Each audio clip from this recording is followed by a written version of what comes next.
We have some nice bluebird skies today, and the sun is directly overhead. I am going to try to catch some crappie today. Maybe a trophy-sized crappie. I'm in an area where I know that they get absolutely enormous. And I'm going to use an artificial bait. And all I'm going to do is just jig it straight up and down. Not really doing anything fancy here.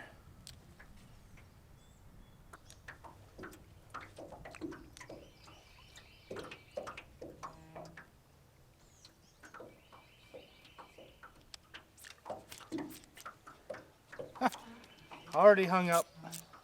It's easy to do around all this wood. One fun thing about crappie fishing is you gotta keep retying those jigs.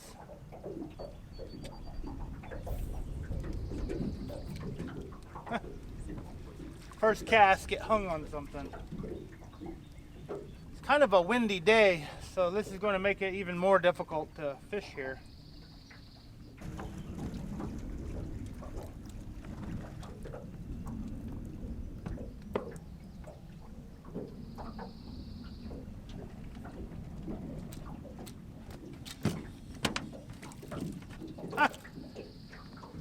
Of course, I'm going to catch a bass while crappie fishing. I think this is a largemouth.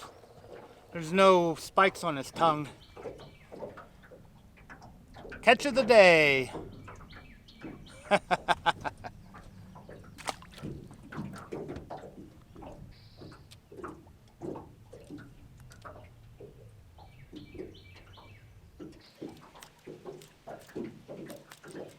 Snagged again.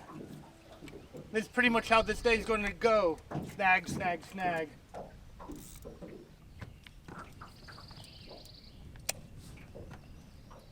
I have 10-pound braid and 8-pound fluorocarbon, and the braid is the thing that keeps breaking.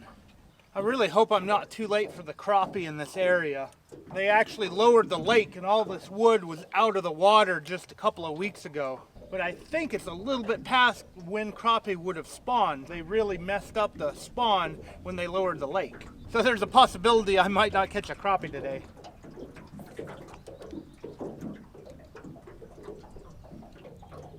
I don't know if a slip bobber rig would be helpful in a situation like this. If you guys think I should be using a slip bobber, leave a comment below.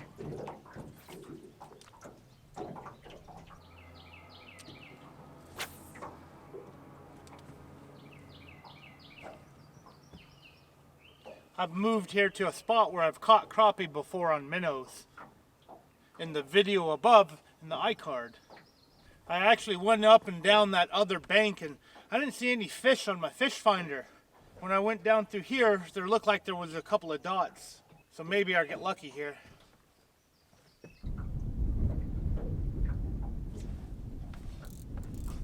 Oh, I thought I had a bite. Just a snag. There we go. Oh wow. Got myself a swivel and a hook here. Looks like somebody else has been crappie fishing my spot. There's 2 hooks. Maybe I can learn something from this. So this is a drop shot rig with 2 hooks on it with a weight. So I'm guessing they put 2 minnows or who knows what on here and just dropped it straight down and got it hung up, and then my line got hung on it and pulled it out of the water. This one hook has seen better days. The other hook's pretty good. I don't have any minnows, but this would be good for a minnow rig. And they have a snap swivel on a drop shot weight. They don't need that at all. You can take this drop shot weight and put it directly on the line. That's kind of funny. The things you find while fishing. Alright, since I'm doing a good job at not catching any crappie, I'm going to give you guys a tour of everything that I've done to my boat. I think I mentioned in one of my previous videos that I was going to do a video about the different things I've done to my boat and talk about the stickers. This makes a good time to do a tour of the boat while I'm not catching the fish that I want to catch. One of the first things that I had done to the boat is this trolling motor bracket welded to the front of the boat.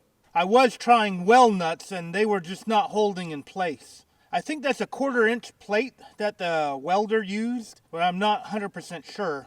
He did a good job. It's holding up really good. I added cleats to the boat. I use sheet metal screws to put them on because I don't have access to the hull up here to put actual bolts in. Got a bunch of YouTuber stickers on here. Catfishing, fecatfish.com, River Certified, Danny Cal, Mike Chavez, Catfish and Carp, Extreme Philly Fishing, me, and way down here is Kayak Catfish. I have a Catfish Edge one on the side here, and I had a hook setter sticker here too. Hopefully they'll be sending me a better one in the future. Good old rig wrap over here. Got my cup holder, and got me a Catfish sticker. This console came with the boat. The guy who put the boat together gave me the option of putting this console anywhere I wanted on the boat. So I have it kind of cockeyed to the center. I had the welder add this grab bar on. It helps a lot. I got my little panfish here to put my light on or my camera. I got a couple of rod holders, which I actually use these to put my camera in because I got a little handheld tripod that fits in them perfectly. Of course, you need a fish finder, and I've used a ram mount on the side of the console to hold the fish finder on. It's doing a real good job. I got my side rod holders welded on, so hopefully I won't be kicking them off anymore. Hookers, terminal tackle, J&H tackle. I've actually bought a few classics from them in the past, the J&H guys. A bottom dwellers tackle sticker. I bought a catfish waist sling from them. I bought it just in case I ever catch a state record catfish. I can put it in the waist sling and keep it alive, which it's stored back here for now.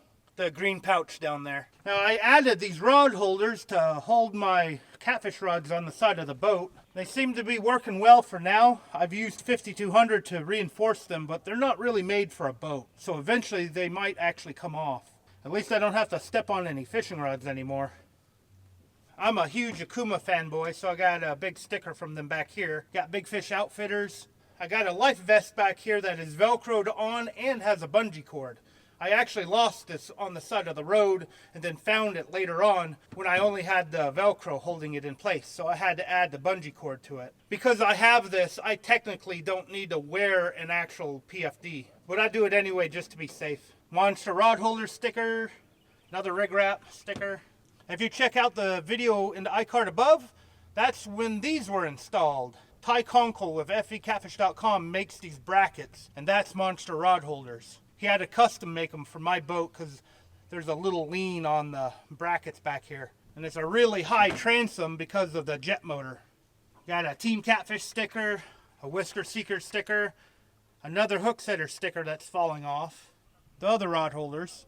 Because I have a 17-foot boat, I have to have this throw cushion. So I've got it velcroed on and bungeed in place.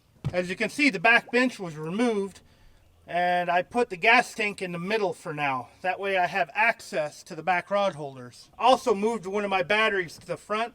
All I have is the cranking battery in the back right now. And I put it in a box. I don't have this hooked up to my charger, so I added this for an external charger. The motor actually charges this battery, but I keep it on a float charger at home. It's probably the most important battery on the entire boat. When I moved the other battery to the front, I had to put a fuse box back here and do some rewiring of the boat. My navigation light switch is back here. I keep this large Savage Gear net on my boat all the time. I've actually not used it yet, and it's just strapped down by a couple of rubber straps. And I added this magnet to hold a few things, just in case I get a toothy fish or some small fish that have swallowed the bait, and a Leatherman. Some things I need to do is rewire the trolling motor so I can have that plug more forward on the boat. Maybe put a hatch up here somewhere. But this is the boat.